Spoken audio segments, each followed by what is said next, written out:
Welcome to Jane Jackson Careers, a podcast that takes your career to the next level. Here's your host, Jane Jackson, author of Amazon Careers bestseller, Navigating Career Crossroads.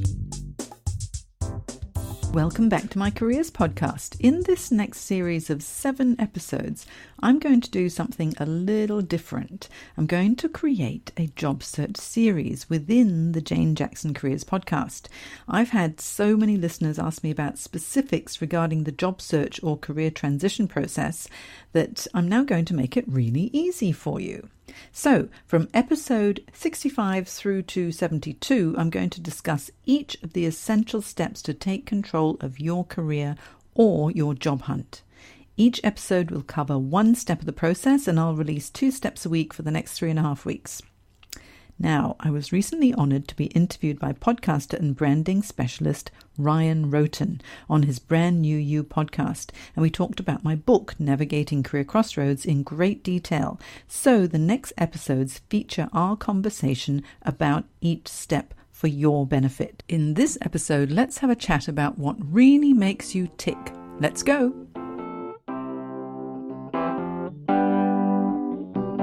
As we're going through this transition, obviously we need to regain or build back up some of our confidence, and stress obviously plays a role in keeping that down. So we need to manage that as well. But at some point, everybody's going to hit a point where they now have to begin to assess what makes them tick as they start to look about, okay, what am I going to do now? What am I going to do next?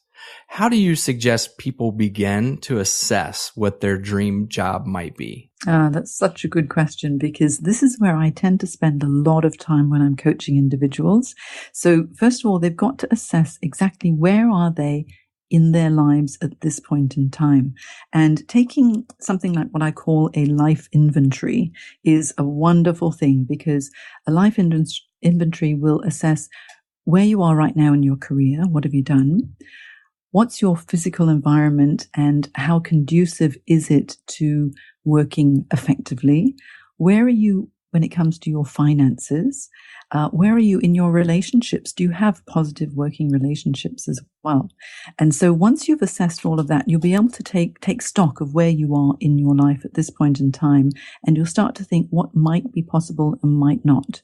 When it comes to a career, I encourage people to make a values-based exploration, because if you follow your true personal and career values, you'll be able to always be on the right path. It's almost like a compass. If you follow your values, it'll take you there. Whereas if you think, with your head and your heart, you'll probably never make a decision. You go in with your gut and your intuition and what your true values are. That will propel you forward.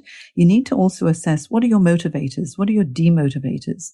And they can be a whole variety of things. Perhaps it's what motivates you is being in a really positive team environment, or maybe what motivates you is a very short commute to work. So that's important. So you've got to think of your motivators and demotivators.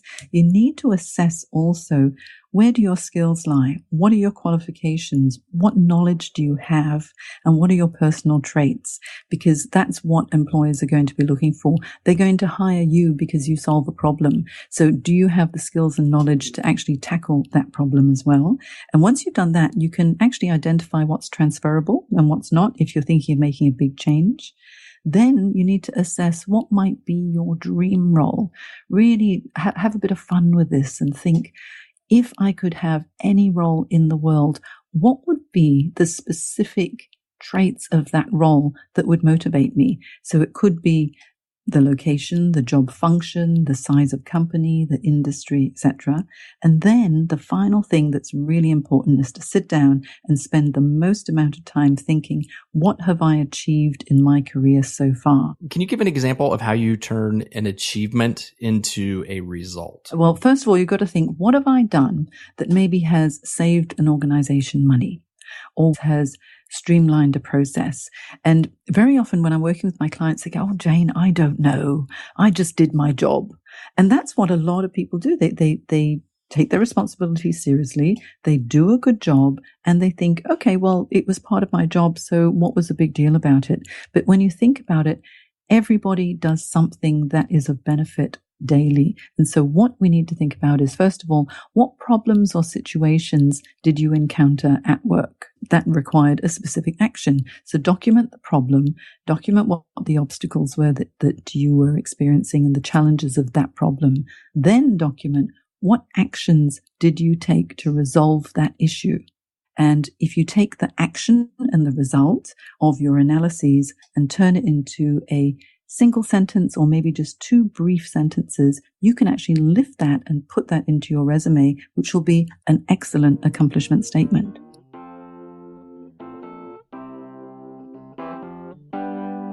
If you found this episode useful, you'll like my 7 Steps online careers program that guides you through each step in complete detail so you can confidently take action to secure your dream role.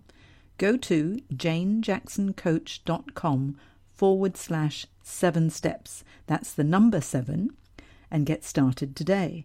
janejacksoncoach.com/7 steps. You've been listening to Jane Jackson Careers. Sign up to receive regular career advice at janejacksoncoach.com.